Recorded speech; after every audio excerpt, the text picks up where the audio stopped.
नमस्कार साथियों। एक बहुत ही ज्वलंत और अहम मुद्दा है, किसान से जुड़ा हुआ है।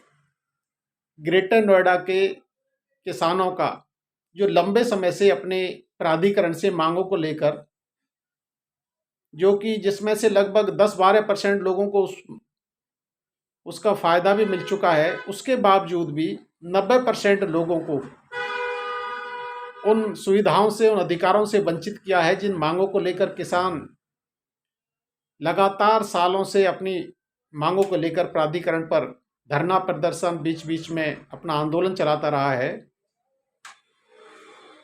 लोकसभा चुनाव से पहले भी बहुत बड़ा आंदोलन खड़ा हुआ था, जिसमें बहुत सारे सामाजिक संगठनों ने, बहुत सारे किसान यूनियंस ने और राजनीतिक दलों ने भी उसमें हिस्सा लेकर उसको ताकत देने का काम किया, जिसके दबाव में आकर सरकार लोकसभा चुनाव से पहले बड़ी चतुराई से किसानों को एक बार फिर झूठा आश्वासन दिया और चुनाव को निकलते ही फिर वादा खिलाफी कर दिया।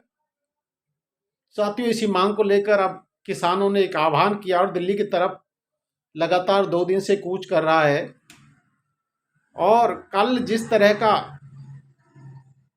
व्यवहार उत्तर प्रदेश पुलिस ने प्रशासन और शासन के आदेश पर, सरकार के आदेश पर किसानों के साथ, महिलाओं के साथ, बुजुर्गों के साथ बेहताशा अत्याचार किया है, लाठीचार्ज किया है, वो बहुत ही दुखद घटना है।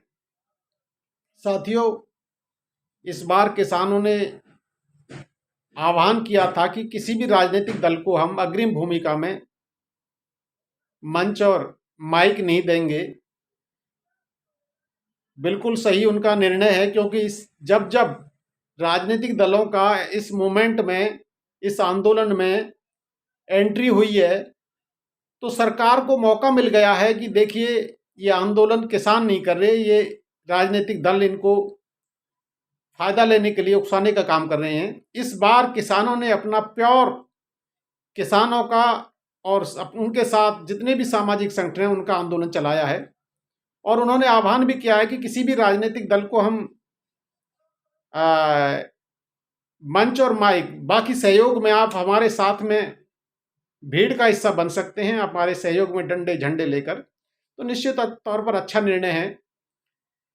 मैं अपने किसान भाइयों को, उत्तर प्रदेश के ग्रेटर नोएडा के किसानों को अपनी पार्टी की तरफ से आश्वस्त करता हूं, हमें किसी मंच माइक की जरूरत नहीं, मगर हम एक किसान के बेटे हैं। आपकी पीड़ा को, आपके दुख को, आपको दर्द को देखकर हमसे रहा नहीं जा रहा। हम लोगों का भी फर्ज है, क्योंकि हम राजनीतिक लोग कम, क्योंकि राजनीति नहीं, हम केवल राजनीतिक चेतना का काम कर रहे हैं। कमजोर वर्गों को राजनीतिक ताकत के बारे में बताने के लिए अभी तक हमारा अभियान है, मगर उसके बावजूद भी हम लोग आपके सहयोग किसी भी सूरत में, जहां भी हमें मौका मिलेगा, हमें मंच माइक नहीं, हम आपका सहयोगी बनकर, आपके पीछे, आपका भीड़ का हिस्सा बनकर, आपके तन मन धन से जहां जिसका जिस तरह का हमारे आंदोलन में सहयोग की जरूरत पड़ रही है, निश्चित तौर पर हमारा कार्यकर्ता आपके साथ में खड़ा है। क्योंकि हम राजनेता होने से पहले एक किसान है, किसान के बेटे हैं, किसान के भाई हैं। किसान का साथियों बहुत बड़ा दिल है। एक किसान बाप अपने एक बेटे को अगर देश के भरण पोषण के लिए देश के सामने समर्पित करता है, तो दूसरे बेटे को देश की सीमाओं की रक्षा के लिए अर्पित करने का काम कर रहा है। इससे बड़ा दिल किसी का नहीं हो सकता। तो आज उत्तर प्रदेश पुलिस का जो बर्बरता हुई है, नौजवानों के साथ साथ बुजुर्गों और महिलाओं के साथ, महिलाएं बेहोश हो गई हैं, इस तरह की प्रताड़ना की है, इससे लाठीचार्ज की है और उनको जेल में डालने का काम किया है। तो उत्तर प्रदेश पुलिस और हमारे उत्तर प्रदेश की सरकार और केंद्र सरकार भी कान खोलकर सुन ले कि ये किसान आंदोलन, इसको बलपूर्वक नहीं दबाया जा सकता। इसका प्रमाण 2 साल पहले सरकार ने अच्छे से देख भी लिया है। ये किसान अपने हक के लिए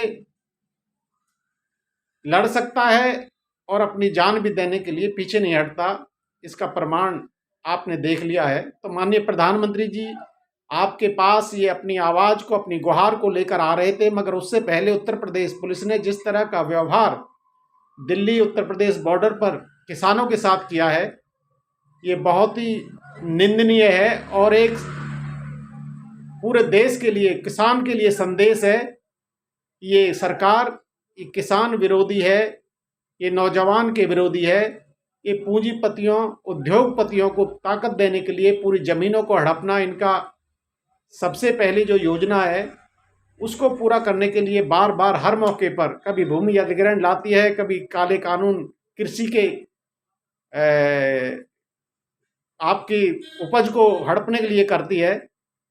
तो साथियों, मैं किसान भाइयों को, किसान के आंदोलनकारी साथियों को आश्वस्त करता हूं, हम लोग आपके आंदोलन में साथ हैं। जिस भी भूमिका में आप हमारे पूरे संगठन को लगाएंगे, हम आपके सहयोग और सपोर्ट के लिए तैयार हैं। हम लीडरशिप आपकी रहेगी, नेतृत्व आप लोग करेंगे। हम आपके सहयोगी बनकर एक संगठन के रूप में, एक सहयोगी के रूप में कार्य करेंगे। सभी साथियों को नमस्कार और सभी कार्यकर्ताओं को, भारतीय वीर दल के तमाम कार्यकर्ता बंधुओं को सबसे अपील करता हूं कि उत्तर प्रदेश के, दिल्ली के और हरियाणा के जो लगते हुए क्षेत्र हैं, यहाँ का कार्यकर्ता लगातार जिस तरह का भी सहयोग हमारे किसान भाइयों को चाहिए, उसमें साथ खड़े हो जाएं। जय हिंद, जय भारत, जय जवान, जय किसान। नमस्कार।